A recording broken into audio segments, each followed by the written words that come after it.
Makanya kita itu dalam hidup ini memang harus menghindar. Tadi kalau bicara melakukan yang haram ya, kita itu harus menghindari tempat itu. Alhamdulillahirabbil alamin. Kalau sekedar say hello jangan. Kalau kabar memang, tadi jangan seperti itu. Enggak, jangan. Artinya, tapi kalau sesuatu mungkin dia tahu bahwasanya mantannya ini sukses sekarang hidupnya, dan dia punya permasalahan yang mungkin bisa disebut perlu bantuannya dia. Oh iya. Jadi bukan urusan mantan, sebenarnya untuk urusan lain kan. Iya. Untuk urusan lain, untuk maslahat ya. Tahu temennya ini, kayaknya dia mungkin sibuk nih masalah pembangunan masjid. Yang aku punya dulu seperti di WA, di kampungku mau bangun masjid nih. Kok bisa bantuin? Enggak. Jadi bukan bicara masalah dia secara pribadi, enggak. Itu enggak ada masalah. Tapi kalau bicara masalah pribadi, yang ada ya setan ini nggak pernah tidur siang gitu loh. Dia bagaimana menghidupkan kembali cinta-cinta ini yang nanti akan menjadi dosa. Mungkin bahasa awalnya tadi, enggak, aku menjadikan istri kedua, istri ketiga, kan seperti itu kan. Alasan aja. Maka kalau memang dia ingin nikah lagi, nggak ada masalah langsung. Tapi enggak, ini PDKT. PDKT apa lagi? Kalau kau sudah tahu tentang dianya gitu. Iya. Kalau mau tinggal datang ke orang tuanya. Tapi hubungan ini akan berbahaya nantinya. Itu yang perlu diperhatikan. Dan kadang-kala kalau bicara memblokir, gimana ya? Kadang-kala kurang etis ya. Iya. Lebih baik nggak dibuka. Lebih baik nggak dibuka. Soalnya kalau dibuka, nanti ketahuan dibuka. Kenapa nggak dijawab? Itu tambah makin. Tapi ketika kita sudah tahu ini nomornya fulana, diarsipkan mamanya. Sudah. Nggak termasuk mutus silaturahmi nggak? Seperti kalian seperti itu. Gimana? Antum punya rahim sama dia. Berarti masih diantaranya ya. Aman lah ya, biar putus gitu lah ya. Iya, artinya gini. Dia saudari kita sama muslimah. Makanya tadi Anda sampaikan kan, ketika dia menghubungi kita untuk urusan lain yang berkaitan dengan dakwah nggak ada masalah. Tapi ada keperluan. Tapi kalau urusan tadi, assalamualaikum siang ini makan di mana? Apa urusannya gitu loh, seperti itu. Berarti intinya menghindari mudorotnya, Ustaz. Iya, seperti itu. Karena memang di situ ada mudorot. Iya, betul. Ada mudorot. Antum pernah dihubungin nggak sama mantan antum? Alhamdulillah, Ustaz. Belum, Ustaz. Sampai sekarang belum? Nggak pernah, Ustaz. Belum, tidak pernah. Masya Allah. Jadi kesimpulannya sebenarnya mungkin kita dibolehkan untuk menjalin pertemanan dalam batasan-batasan tertentu masih dengan mantan, Ustaz ya. Pertemanan apa ini sekarang gitu? Artinya kita semua berteman. Antum di IG punya berapa teman? Follower berapa, Mas? 1.000. Enggak sampai 1.000. Kalau di IG itu follower ya. Kalau yang teman di FB. FB iya. Nah, teman. Antum punya berapa teman? FB sekitar 200. 200 itu kan. Antum tahu sama 200 orang itu kan kadang-kadang enggak pernah berhubungan sama mereka. Ya untuk sekedar itu aja. Tapi bukan akhirnya pertemanan yang intens gitu ya. Yang antum pagi assalamualaikum mau tidur. Tidur ya, moga mimpi indah gitu loh. Nah, kayak gitu loh. Ya sudah, hanya dimasukkan di nomor kontak saja gitu loh. Tapi tidak seperti itu. Follow-followan masih boleh ya, Ustaz ya? Follow-followan tadi apa tujuannya? Oke tadi seharusnya memang menghindar. Artinya kan teman, maksudnya teman antum menghindari untuk jadi follower dia. Karena antum kan tadi antum sempat tanyakan mengikuti perkembangan update tentang dia, jangan. Antum kayaknya mau update berita tentang dia, ini itu dia udah nikah belum, nikah sama siapa, seperti itu. Apalagi kok nikah sama sohib sekelasnya, naudzubillah, ini teman aneh yang dapat dia gitu kan. Itu kan ada hal-hal yang perlu dihindari, dihindari. Mungkin ada satu kata atau dua kata singkat, Ustaz, untuk mantan, Ustaz? Yang paling untuk pas. mantan. Untuk mantan. Ya, untuk para mantan. Kayaknya semua mantan, yang laki mantan, yang perempuan mantan. Artinya ini jadi untuk semuanya gitu ya, untuk semuanya. Apa yang paling cocok, Ustaz? Ya. Untuk semuanya, yang pertama bertakwalah kepada Allah Azza wa Jalla. Semua kesenangan yang tidak diridhoin Allah akan berakhir dengan kesenangan, akan berakhir dengan bencana yang kau akan tidak senang gitu. Jadi kalau engkau sekarang melakukan sesuatu yang Allah nggak ridho, nanti akhirnya engkau nggak akan ridho dengan yang terjadi. Nggak senang gitu loh seperti itu. Maka adalah kita bertobat kepada Allah Azza wa Jalla yang pernah melakukan perbuatan dosa, jangan bangga dengan dosanya. Masih ada kesempatan untuk bertobat kepada Allah Azza wa Jalla. Kemudian untuk para orang tua, tolong berhati-hati ya. Kau bakal ditanya sama Allah ketika membiarkan anakmu keluar dengan seorang laki-laki yang belum halal buat dia ya. Karena sekarang bicara belum halal ini ada prawedding ya. Kita tahu juga. Oh iya, prewedding itu kan. Prewedding itu kan ini belum istrinya, ini belum suaminya, tapi mereka sudah melakukan itu gitu loh. Ini sesuatu yang Allah nggak ridho. Nanti akhirnya engkau nggak ridho. Allah akan bikin kau nggak ridho. Padahal mereka ketika menikah tulisannya apa? Mohon doa restu. Mohon doa restu. Allah nggak merestui yang seperti itu. Maka semua harapannya bertakwa kepada Allah Azza wa Jalla sehingga ya engkau akan mendapatkan kebahagiaan kelak. Amin.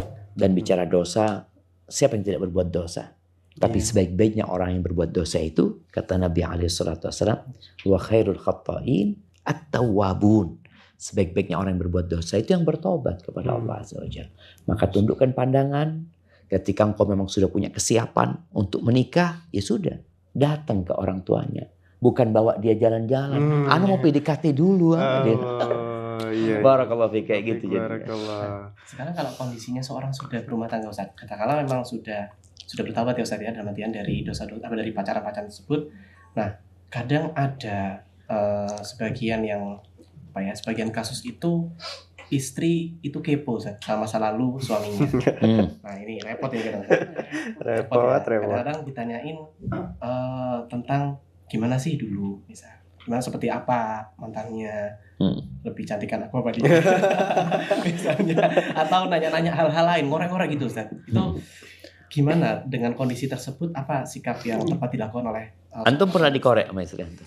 Enggak, insyaallah ya. Titipan juga berarti ya? Iya, titipan juga. Titipan. Tadi titipan juga kan?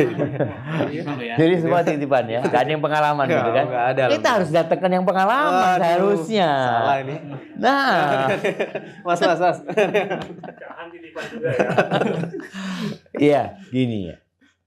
Jadi memang kita harus pintar-pintar ngomong sama istri. Dan juga istri harus pintar-pintar ngomong sama suami. Kadang-kadang ada suami juga yang ngorek. Engkau dulu gimana ini itu macam-macam. Usahakan ditutup. Sampaikan kepada dia, maaf aku sudah lupa itu. Katakan kepada dia, nggak ada lagi dalam sejarahku cerita itu. Meskipun sebenarnya nggak ada. Gimana? Ya itu maksudnya. Kita tuh sama istri boleh bohong dalam hal seperti ini. Oh iya. Kan di antara bohong yang diperbolehkan itu yang demi menjaga keutuhan rumah tangga, yang urusan cinta, memuji istri, padahal istri antum ya gimana gitu kan, antum mengatakan ya Allah kok cantik gitu ya momennya. Padahal antum bohong gitu loh. Terus istri antum ngomong wallahi gitu loh. Wallahi gitu loh. Jadi sampaikan kepada dia udah nggak ada lagi. Jadi memoriku udah di delete situ. Udah nggak ada. Jadi kau mau korek udah nggak ada. Sehingga kau benar-benar menjaga hati istrimu udah nggak ada itu. Di memoriku udah nggak ada.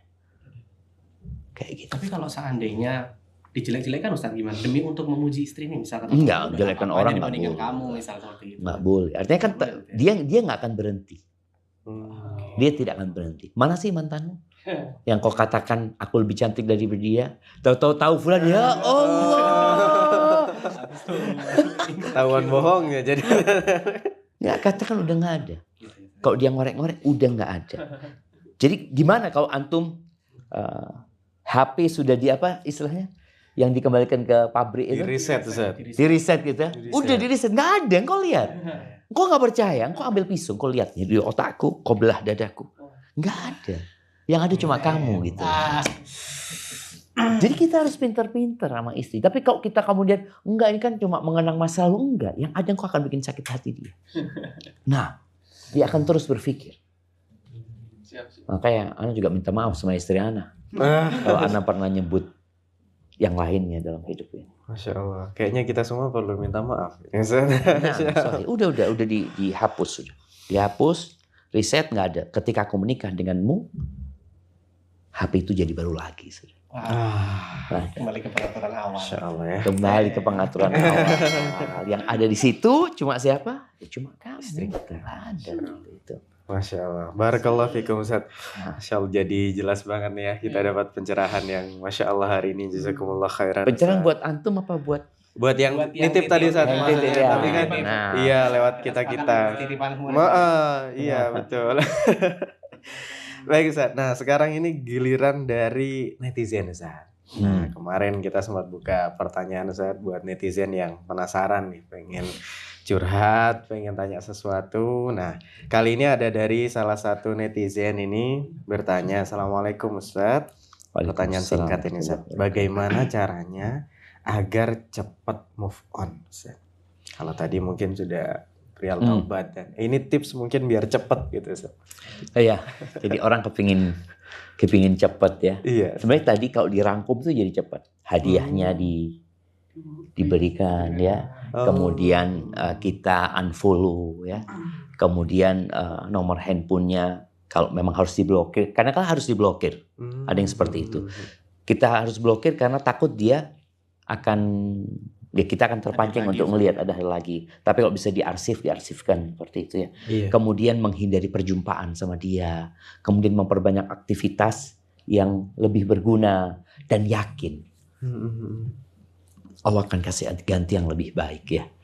Allah akan kasih ganti yang lebih baik ketika kita menjadi lebih baik.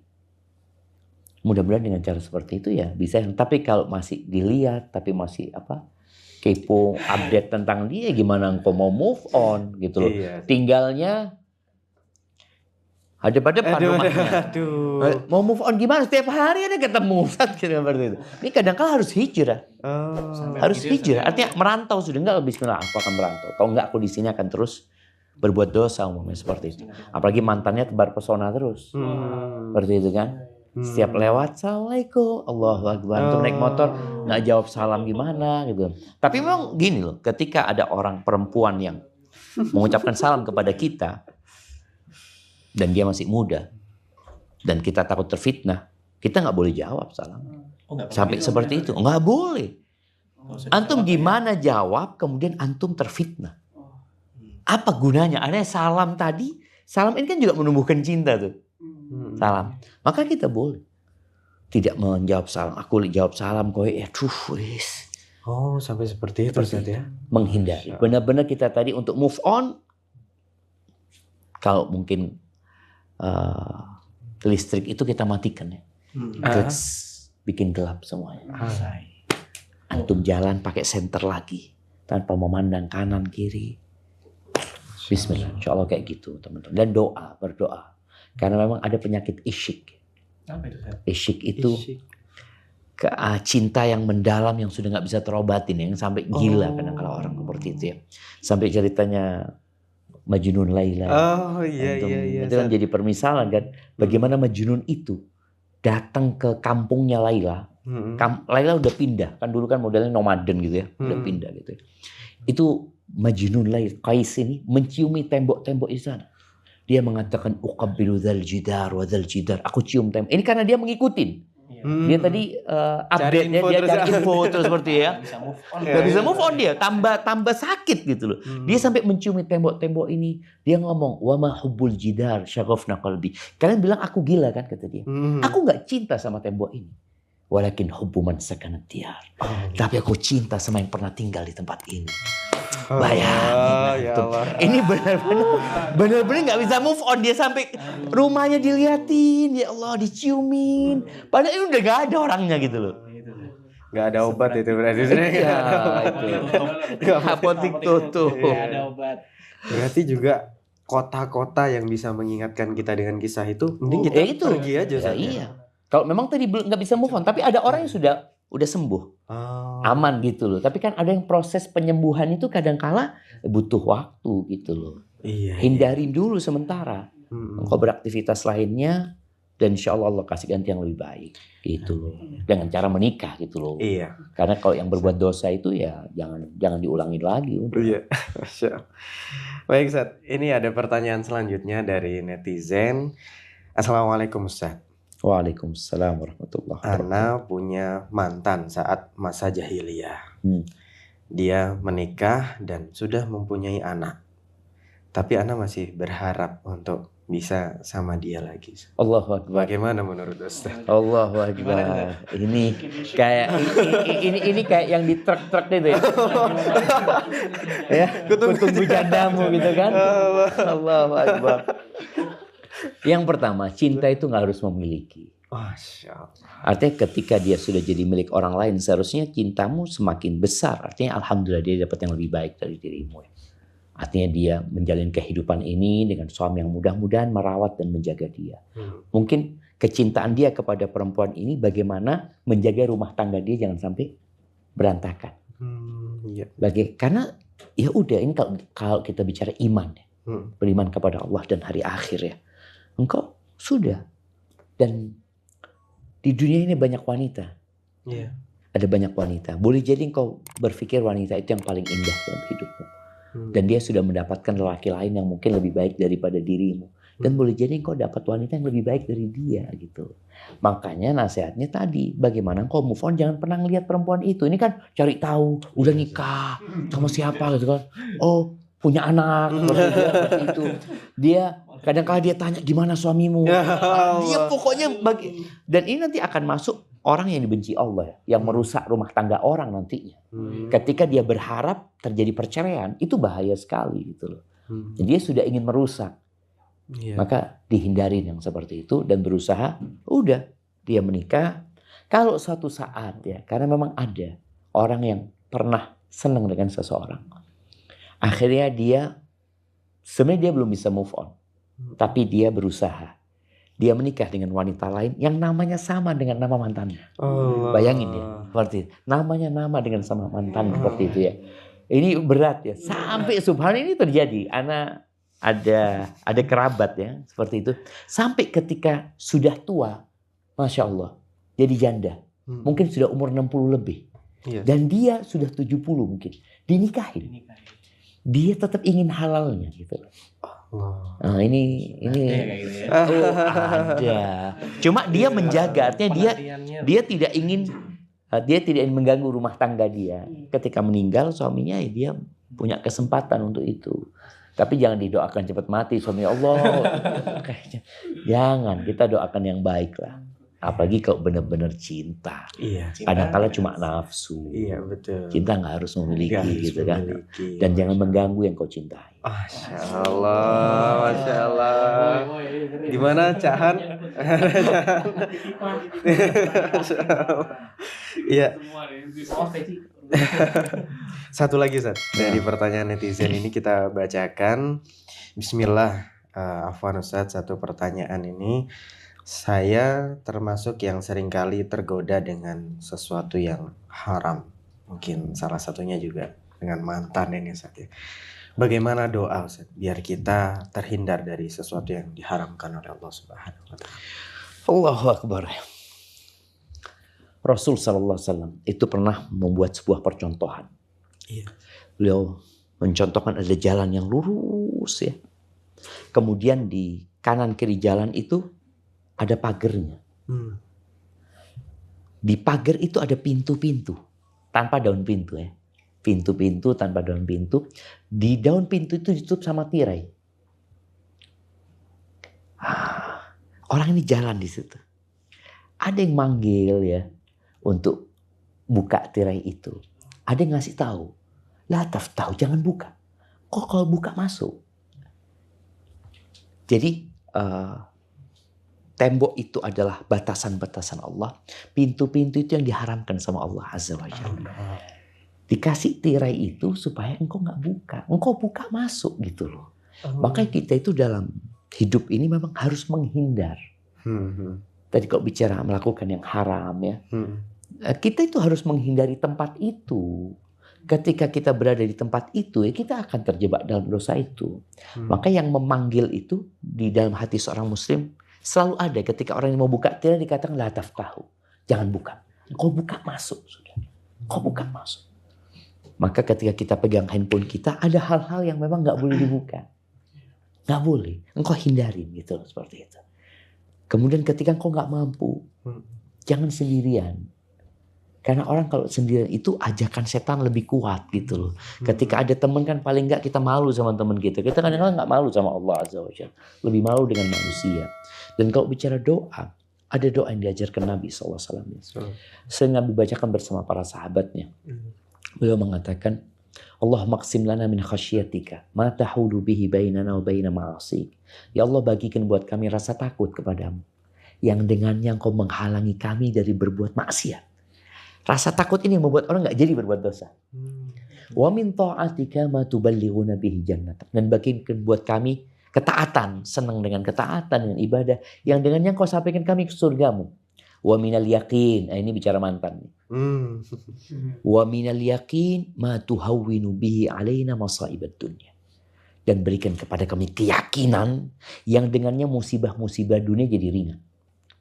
Ketika kita dikasih keyakinan, ya udah bukan takdirmu memang. Artinya perempuan itu memang ditakdirkan bukan milikmu, seperti itu. Udah selesai.